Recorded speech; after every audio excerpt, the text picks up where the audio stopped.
to a decision, haven't we, that you won't be able to speak as a member of the public on this matter.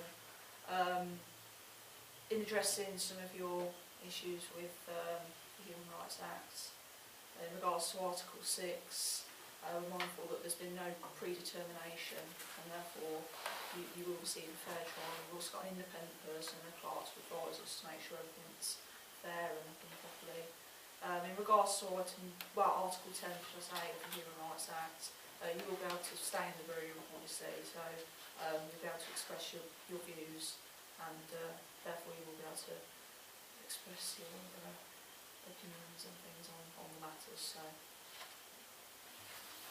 can I respond to that, please? if you wish, yeah. Article 6 is quite clear. It's about all legal processes, tribunals, court cases, etc. And obviously it's applied differently to the different types of case, but there is an absolute right to a fair trial. There must be a real and effective access to the court and the process. Yeah, this requires actually that to have legal aid, help. Yeah, there's supposed to be a balancing of power. One side is not allowed to have vast amounts of power, whilst the people being accused have very little power. Not being able to share information, even with my wife, massively reduces my power to defend myself. And to be able to talk about it before the meeting is a gross unfairness, because obviously one way to get a fair trial is to be able to point out if a trial is not fair at the start. The hearing should be held in a reasonable time. This has been 18 months yet again. And I must have a real opportunity to present my case. And particularly the way Councillor Haynes and Councillor Shepherd have treated me in the past, comments made. Okay, I think we're going a bit on to no, but it is important that I have a fair trial. You do. Holding it in public, holding it in public is a very important part of making sure the public can see that this trial is fair. Also, there's fundamental parts about being able to cross-examine witnesses.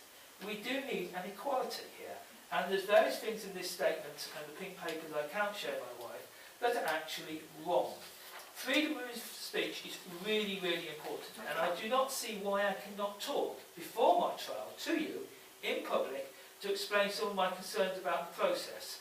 Not about the individual people and details that are covered by Section 1 and 2 of the Local Government Act, but about the process, so I can clearly make it clear why I think the process is rotten and why I think it's imperative that this meeting is not held in private session, and why Section 1 and 2 of the Local Government Act 1972, Section 12A being reduced, does not apply. I also want to make it absolutely clear what I'm being accused of in public session, because this is... You're into speaking now, aren't you? It is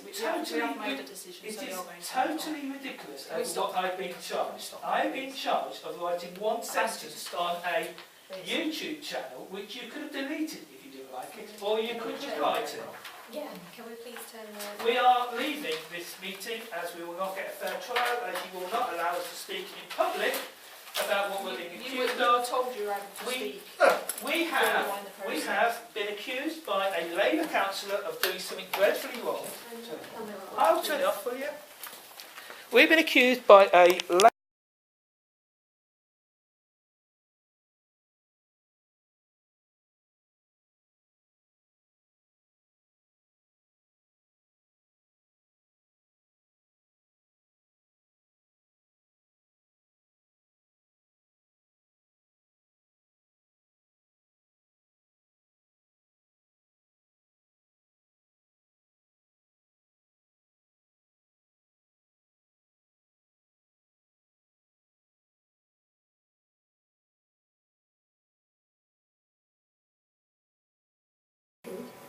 and we can't, we can only get 2 members and the chairman.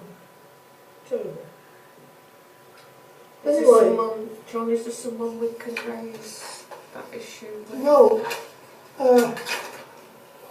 can raise it being the chairman of the Labour group, but I don't know about the opposition.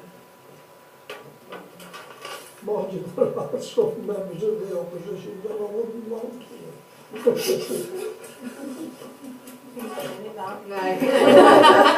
but